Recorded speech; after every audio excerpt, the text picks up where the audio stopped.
Meninos, vamos lá para a última parte? Então a gente vai ver dois cientistas, Bohr e Chadwick, tá? E termina a evolução do modelo atômico. Bom, quando Rutherford fechou seu modelo atômico, os cientistas pensaram o seguinte: tinha dois erros aí que deveriam ser estudados posteriormente. Primeiro, o núcleo. Como pode ter um local pequeno apenas com uma carga? E o átomo era neutro, né? Estável. Então, assim, se tivesse só uma única carga, ia ter uma briga muito grande, porque cargas iguais se revoltam, se repelem. Então, o núcleo deveria ter alguma coisa diferente, a mais. A outra coisa seria o quê? Que a eletrosfera.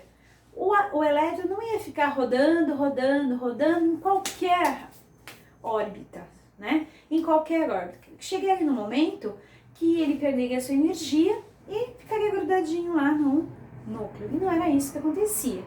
O elétron ficava rodando, né? E não acontecia de perder sua energia. Então, o que aconteceu? Dois cientistas estudaram cada ponto aí da deficiência do modelo atômico de Rutherford. Primeiro foi Bohr, que até foi aluno de Thomson e do próprio Rutherford, tá? Porque Thomson, ele era um pouco egoísta, ele não queria dividir seus conhecimentos, suas inovações, tá? Então ele não conseguiu dividir isso com Bohr. Agora Rutherford não, Rutherford conseguiu ajudar a premiar 9 alunos no prêmio Nobel, tá? 9. Então ele foi um dos grandes mestres existentes em toda a era, né? Todos esses anos, esses séculos. Então, Bohr foi até Rutherford e Rutherford dividiu suas descobertas e permitiu que ele continuasse os estudos. Tanto é que Bohr, então, foi estudar as camadas, os níveis energéticos, as órbitas. Como eu falei, são todos sinônimos. Então, vamos lá. Em seus estudos, ele determina o quê? Ele determina que o átomo, como existem vários elementos químicos, poderia ser pequenininho ou grandão. Então, ele estipula o seguinte, que o átomo poderia ter de 1 a 7 camadas, 7, tá? Então, por exemplo, hidrogênio é pequenininho, só tem uma camada. Frâncio é grande, já tem 7 camadas. Então, cada átomo, cada elemento químico poderia ter de 1 a 7, tá? Então, o máximo aí são 7 camadas.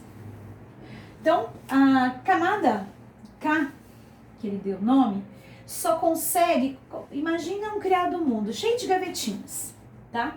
A primeira gavetinha, ela é menorzinha, ela só cabe até 2 elétrons, tá? Não cabe mais.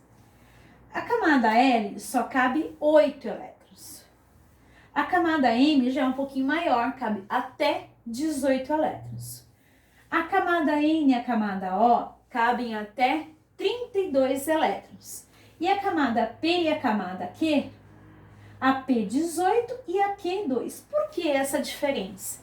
Vamos lembrar, a eletrosfera, ela é uma elipse, ela não é circular. Então, o que acontece? As pontas delas são mais achatadas, então as pontas realmente não vai caber muitos elétrons. E no meio, por causa da ação do núcleo, acaba o quê? Achatando também um pouco as camadas próximas do núcleo, porque ela sofre atração em cima delas, entendeu? Então acaba diminuindo o tamanho da possibilidade de colocar mais elétrons, tá certo? E outra coisa, quanto mais distante tiver do núcleo, mais energética essa camada vai ser, esse nível, né? Essa órbita. Então vamos falar camada. Então essa camada vai ter o quê? Maior energia, né? Então, vamos supor, a camada L, ela é mais energética do que a camada K. A camada M, ela é mais energética do que a L. E a Q é a mais energética de todas elas, caso esse átomo tiver 7 camadas. Aí eu pergunto para vocês, o elétron pode passear? Pode. Tá? A gente vai aprender lá no 2º ano ligações químicas. Então, aqui ele pode passear. Vamos supor que ele queira ir de um nível de dentro para fora. Para isso, ele ele vai ter que ganhar um pouco de energia, tá? Um atrito que venha de fora. Então, um atrito pode ser uma possibilidade de energia, tá? Por quê? Você imagina num carro. O carro anda sem combustível? Não. A mesma coisa o elétron, tá? Para ele andar mais aceleradamente, né? Ter mais energia, ele precisa ganhar para poder andar, para poder ir para um outro patamar, para a próxima camada. Ah, mas se ele quiser voltar para a origem, para o lugar dele de origem, o que ele faz? Ele libera, ele joga fora essa energia na forma de luz. Um exemplo muito comum são os fogos de artifício. A gente não vê cores? Então, são os elétrons retomando, né? Retomando para o seu lugar de origem, eles liberam na forma de luz. E luz colorida, tá? Luz colorida.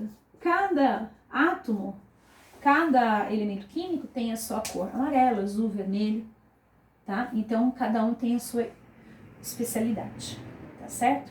Então, Bohr determina então que os elétrons girem em torno do núcleo em camadas energéticas e cada uma tem a sua própria energia. Então, eu falo que são camadas determinadas. E novamente, lembre-se, camada é a mesma coisa que níveis de energia, que é a mesma coisa que órbitas, tá? São sinônimos. Para terminar aqui, o que eu tenho? Chadwick, lá em 1932, um pouco para frente, ele pensa o seguinte: se o núcleo tem uma única partícula, haveria briga, né? Haveria grandes problemas, porque seriam todas cargas iguais, elas ficariam em força de repulsão. Então deve ter alguma coisa lá dentro para poder amenizar isso e dar estabilidade ao núcleo. Então ele descobre o nêutron. Nêutron é uma partícula neutra, ela não tem carga. Então o núcleo passou de prótons para ter prótons e nêutrons. Finalizando então o modelo atômico final, tá? O modelo atômico final, como que é as características, né? As partes que compõem o átomo. Então vamos lá. Núcleo. O que tem dentro do núcleo? Eu tenho prótons, que são cargas positivas, e eu tenho nêutrons, que são cargas neutras. Beleza? E a eletrosfera, tá? O que tem dentro da eletrosfera? São elétrons que ficam girando ao redor do núcleo em camadas determinadas. Cada uma tem sua energia. Com isso, eu tenho a estabilidade do átomo.